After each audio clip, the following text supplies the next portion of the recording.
बेटी बहू के खिलाफ भड़काने की कोशिश न करो। माँ अलार्म बंद करो ना, तुम अभी भी ये अलार्म लगाकर सोती हो। आंखें मिचते राशि ने सुमिता जी से कहा, हाँ बेटा तू सो जा, मैं जरा जाकर बहू की मदद कर देती हूँ, बच्चों को भी तैयार करना है। कहते हुए सुमिता जी बेटी के सिर पर प्यार से हाथ फेर उसे सोने का कमरे से निकल गई।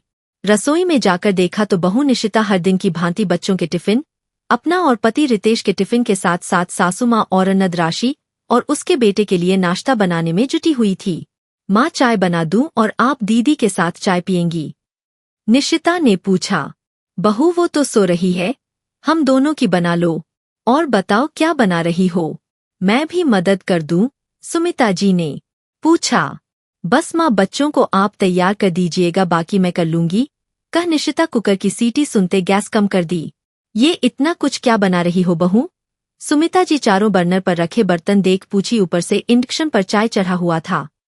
माँ बच्चों के लिए पनीर पराठा, दीदी और दिव्य के लिए इडली सांभर और हम तीनों के लिए रोटी सब्जी बना रही।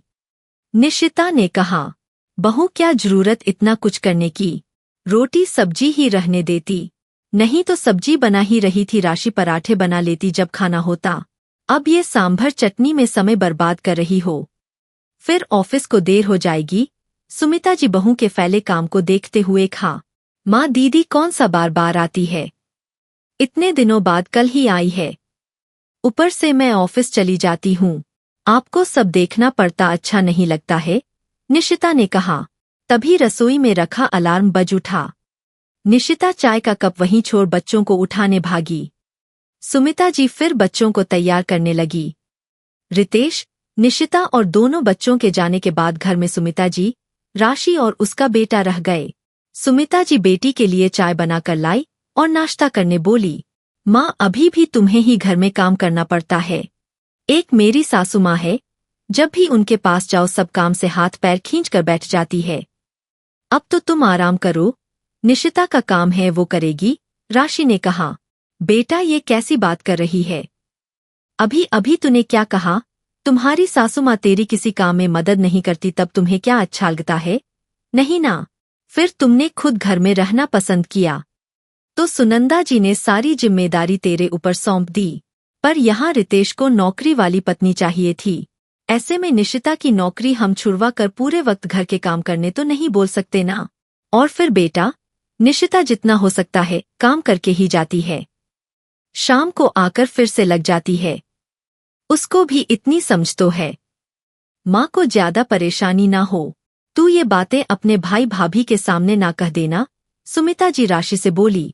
ये सही है तुम्हारे लिए ही बोल रही थी, पर तुम मुझे ही लेक्चर देने लगी। चलो नहीं बोलूंगी तुम्हें कुछ भी। राशि को माँ की बात बुरी लग गई।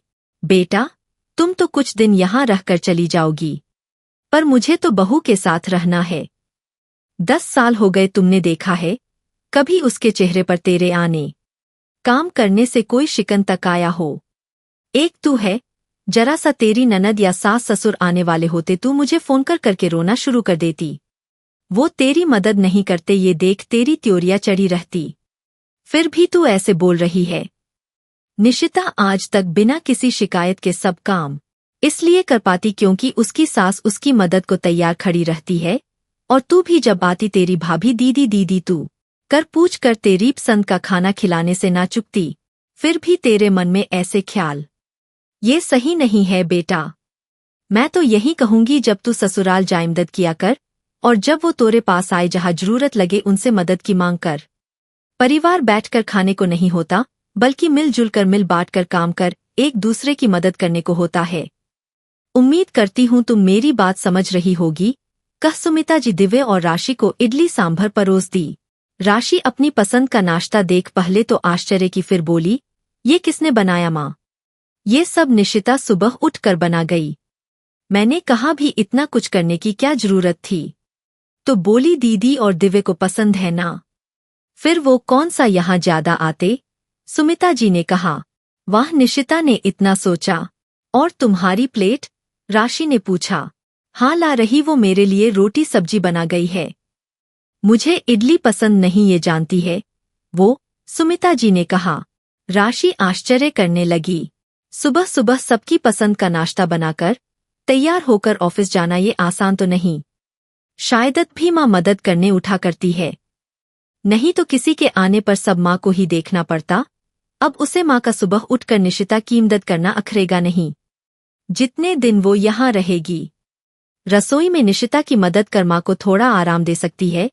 ये सोच वो माँ का हाथ पकड़कर बोली, सच में माँ तुम्हारी जैसी सास हो तो किसी बहू को ससुराल कभी अखरेगा नहीं। सुमिता जी बस मुस्कुरा दी। दोस्तों, कामकाजी औरतों के ऊपर जब दोहरी जिम्मेदारी आती है और कोई मदद करने वाला ना हो तो वो टूट सी जाती है। हो सकता वो कुछ ना कहे, हो सकता वो बहुत कुछ सुना दे। मेरे ख्याल से ऐसी परिस्थितियों में परिवार में रहने वाले सब सदस्यों को एक दूसरे की मदद करनी चाहिए, ना कि भड़काना चाहिए। बाकी अगर ये कहानी पसंद आई हो तो इस वीडियो को लाइक करें और ऐसी और कहानी सुनने के लिए एपिक स्टोरी यूट्यूब चैनल को सब्सक्राइब करें।